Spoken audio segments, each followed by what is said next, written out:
So I've seen this kind of toxic behavior, right? Of people on social media, especially youngsters below the age of 20, going to each other and saying, I read 30 books this year. How many books did you read? Right? So they're essentially comparing the number of books they've read in some sort of weird competition. And I'm not so sure that's the right way to be looking at things. And I'm also going to tell you the shortcoming of books. Books are a wonderful device, right? I want to read out something that Carl Sagan said about books. He said, what an astonishing thing a book is. It is a flat object made from a tree with flexible parts on which there are imprinted lots of funny dark squiggles. But one glance at it and you're inside the mind of another person. Maybe somebody dead for thousands of years. Books break the shackles of time. A book is proof that humans are capable of working magic. You see, I've read books since I was like 3 or 4 years old. I read the entire Harry Potter series. I've read the entire Eragon series. I read half of the Lord of the Rings, right? And I then moved to non-fiction and started reading everything about behavior, psychology, etc., etc. Here's a big problem with books, right? And I found this problem throughout my life. So I once read a book when I was 17 years old about what it's like to be a CEO. So it was a recounting of this other CEO who spoke about everything he's learned and everything he understands and everything he's been through. And I was like, wow, this feels good. I now know how to be a CEO because I've read this guy's experiences. And then I ran a company.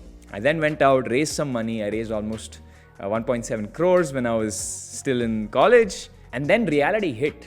Being a CEO is incredibly tough, and it was nothing like the book I read. Sure, a lot of things were similar, but my own experience of those things was completely different. I felt completely different, right? I couldn't understand a lot of things, a lot of the situations I'd been through, even though the book had recounted it.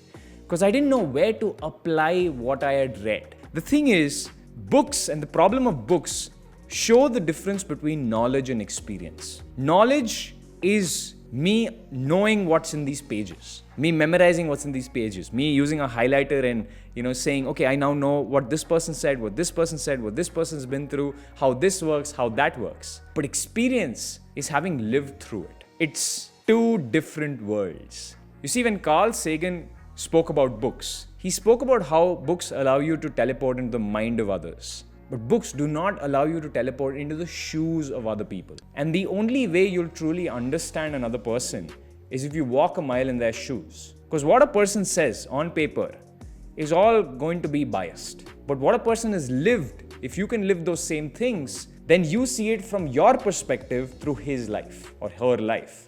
It is totally different.